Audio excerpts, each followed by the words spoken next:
यानी कि पूरी तैयारी के फर्स्ट पार्ट में हमने आरएसआई डाइवर्जेंस को समझा था। तो अगर आपने वो वीडियो नहीं देखी है तो उसका लिंक आपको ऊपर आई बटन में मिल जाएगा। आप वहाँ से इस वीडियो को देख सकते हैं। अब बात करें कुछ क्वेश्चंस की जो आरएसआई डाइवर्जेंस के बाद आए थे। सो उनके बारे में हम बात कर लेते हैं। और सबसे पहला क्वेश्चन आया था कि कोई जो है हमारे को आरएसआई सिस्टम फेलियर के, यानी कि आरएसआई सिस्टम जहाँ पर फेल हो रहा हो उसके कुछ एग्जांपल्स दिखा दे। उन्होंने पूछा था कि हमारे को कुछ ऐसे सम स्ट्रेटेजी फेलियर या स्टॉप लॉस हिटिंग एग्जांपल्स दिखाएं। तो चलिए एक बार मैं आप लोगों के सामने कुछ ऐसे ही एग्जांपल्स दिखा देता हूं। और सबसे पहले हम लगाते हैं यहाँ पर आरएसआई और एटीआर। सो ये आ गया हमारा, आरएसआई भी आ गया और एटीआर भी आ गया। अब मैं आप लोगों के सामने चलता हूँ, कुछ ऐसे शेयर्स दिखाता हूँ आपको जहाँ पर हमारे को स्टॉप लॉस हिट होता हुआ नजर आया है। रिकॉर्ड किया था वो था सन फार्मा। सो ये है, मैं आप लोगों के सामने एक बार मार्क कर देता हूँ। सो यहाँ पे आप देख सकते हैं कि क्लियर हमारे को एक डाइवर्जेंस देखने को मिल रही है। उसके बाद आया हमारा एक यहाँ पर ब्रेकडाउन,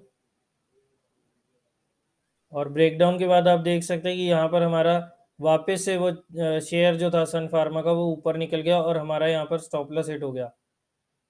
ऐसे ही कोई और एग्जांपल मैं आप लोगों के सामने लेकर आता हूँ। और जैसे कि हमने देखा पीवीआर। सो अब इसमें देखिए एक बाइंग साइड का हमारे को देखने को मिला है। यहाँ पर आप देख सकते हैं, यहाँ डाइवर्जेंस थी, ये देख सकते हैं आप डाइवर्जेंस। अब इस लेवल के बाद जो था हमारे को यहाँ एक बाइंग देखने को मिली थी। हमें बाय करना था जो हमारे ये पहले और दूसरी डाइवर्जेंस के बीच में जो ऊपर पहाड़ी सी बनी है उसमें। सो हमारी बाइंग थी अराउंड 1720 रुपये के ऊपर। टू बी एग्जैक्ट एक बार बता देता हूँ, तो वो थी 1726 25 26 27 रुपये के ऊपर। और उसके बाद वहाँ पर हमारे को शेयर जो था पीवीआर का वो 1753 रुपये तक जाता हुआ नजर आया था। सो हमारी बाइंग यहाँ पर एग्जीक्यूट हो गई। बट उसके बाद अगर आप देखेंगे ना तो वो वहाँ से वापस शेयर नीचे गिर गया। हमने यहाँ पर स्टॉप लॉस रखा था एटीआर की दूरी का, और एटीआर की दूरी थी 53 रुपीज़ की, यानी कि ऑलमोस्ट हमारा स्टॉप लॉस हो गया 1700 रुपये का। और उसके बाद आप देख सकते हैं कि वापस से शेयर जो था नीचे गिरा और वो नीचे आ गया 1610 रुपये के रेट तक। तो इजीली अब हमारे को पता लग रहा है कि यहाँ पर हमारा स्टॉप लॉस जो था वो हिट हो गया। सो ये था एक अनदर एग्जांपल जहाँ पर हमारा स्टॉप लॉस हमें हिट होता हुआ नजर आया था। आई होप ये भाई हैं जो मेरे एसएसपीपी, इन्होंने ये क्वेश्चन पूछा था। तो आई होप कि आप लोगों को जो है, आपको जो है ये चीज़ समझ आ गई होगी। एक क्वेश्चन और आया था नागमणि कुमार का, नागमणि के आर का, स्टॉक सर्च कैसे करें brother please guide, and ATR नहीं समझे। तो चलिए एक बार मैं एटीआर आप लोगों को दोबारा समझा देता हूँ। कुछ नहीं है इसमें, हार्ड एंड फास्ट रूल नहीं करना आपको, कोई भी ऐसा ट्रिकी चीज नहीं बताई मैंने आपको इस सीरीज में या अभी तक जो है आरएसआई डाइवर्जेंस में। आपने, आप देखो अब यहाँ पर आपने आरएसआई डाइवर्जेंस देखी।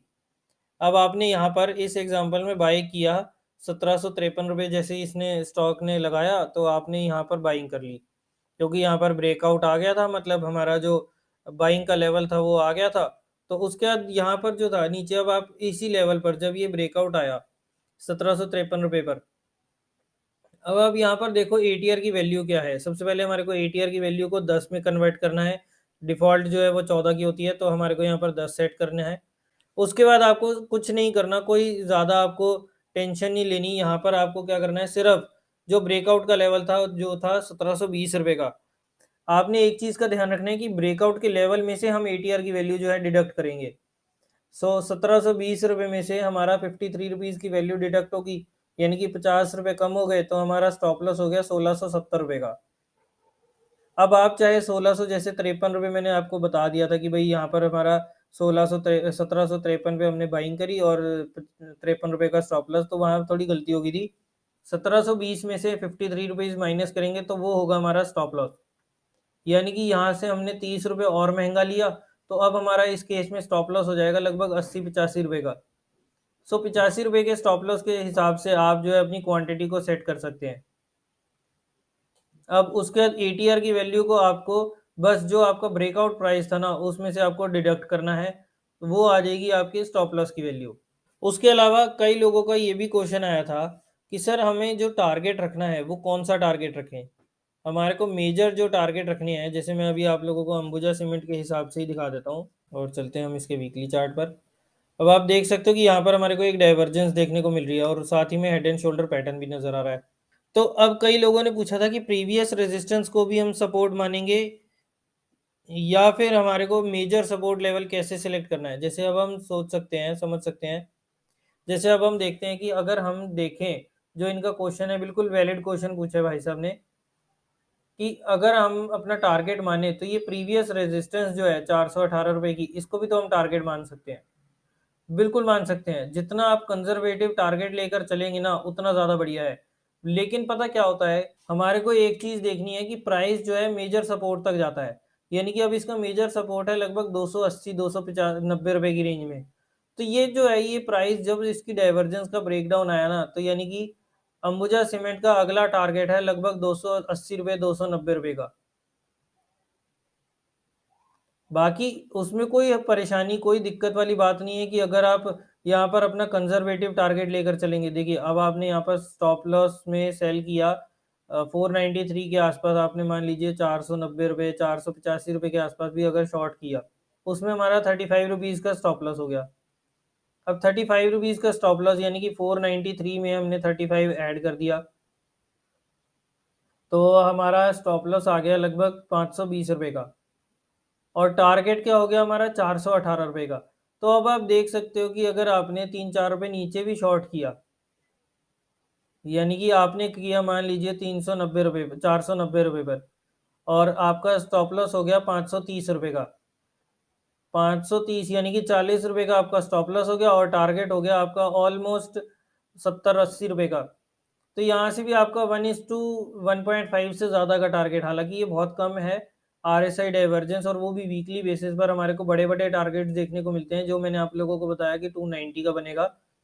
लेकिन ठीक है, अगर आप 1:1.5 के टारगेट के साथ भी चलते हैं, रिस्क रिवॉर्ड अगर आपका इतना रहता है, तो भी आप कंज़र्वेटिव टारगेट्स जो है रख सकते हैं।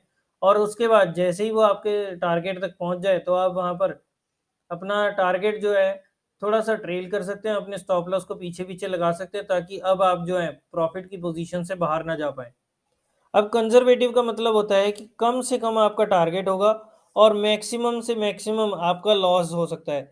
यानी कि हमारे पास हमेशा हमारे को कंज़र्वेटिव तरीके से काम करना है कि हमारे को मिलने के लिए बहुत कम है, लेकिन खोने के लिए बहुत कुछ है। तो हमारे को इस तरीके से अगर हम ट्रेड करेंगे ना, तो हमारा स्टॉप लॉस भी कम होगा और हम जो है छोटे-छोटे टारगेट्स के साथ संतुष्ट होते जाएँगे और एकदम से एक बड़ी लालच नहीं हमारे अंदर आएगा, जिससे हम थोड़ा-सा सैटिस्फाई होते होते हुए अपने टारगेट्स को ट्रेल करते हुए, स्टॉप लॉसेस को ट्रेल करते हुए जो है, अच्छा खासा मुनाफ़ा हम यहाँ पर बुक कर सकते हैं।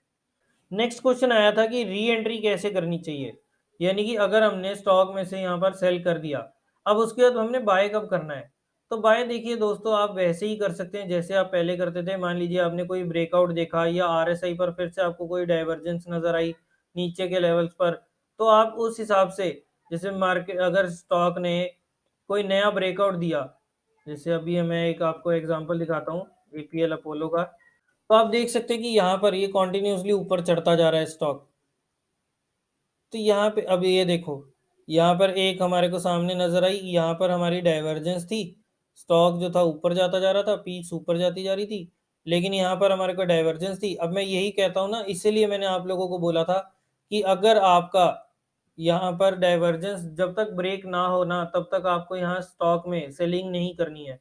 ये नहीं कि 70 के ऊपर चला गया तो हाँ जी, आउट परफॉर्मेंस होगी, तो अब यहाँ से ये शेयर को जो है गिरना चाहिए, तो आप यहाँ पर बिकवाली कर दो। नहीं, जब तक हमें ब्रेकडाउन नहीं देखने को मिलेगा ना, जब तक हमारा एक जो ओरिजिनल तरीके से जो मैंने आप लोगों को बताया कि किस टाइप से आपको आरएसआई डाइवर्जेंस को ऊपर ट्रेड करना है, जब तक हमारे को यहाँ पर ब्रेकडाउन देखने को नहीं मिलेगा, तब तक हमें शॉर्ट की पोजीशन जो है नहीं करनी है। अब आप देख सकते हो कि आरएसआई जो है वापस से 70 के नीचे आ गई, जबकि स्टॉक जो है वो अभी भी ऊपर चढ़ता जा रहा है। सो हमारे को इस चीज़ का ज़रूर ध्यान रखना है कि हमें शॉर्ट हमेशा जब ब्रेकडाउन आएगा तब करना है और बाइंग हमेशा हमारे को जब ब्रेकआउट आएगा तब करनी है। और इसी टाइप से जब मैंने आपको बताया कि अगर आपको री एंट्री करनी है, तो अगर मान लीजिए यहाँ पर एक बड़ी रेजिस्टेंस है और जैसे ही इस लेवल के ऊपर 1200 के लेवल्स के ऊपर अगर ये स्टॉक ट्रेड करता है, तो आप यहाँ पर एक फ्रेश ब्रेकआउट आएगा और वहाँ से आप जो है परचेजिंग करके और री एंट्री स्टॉक में दोबारा कर सकते हैं।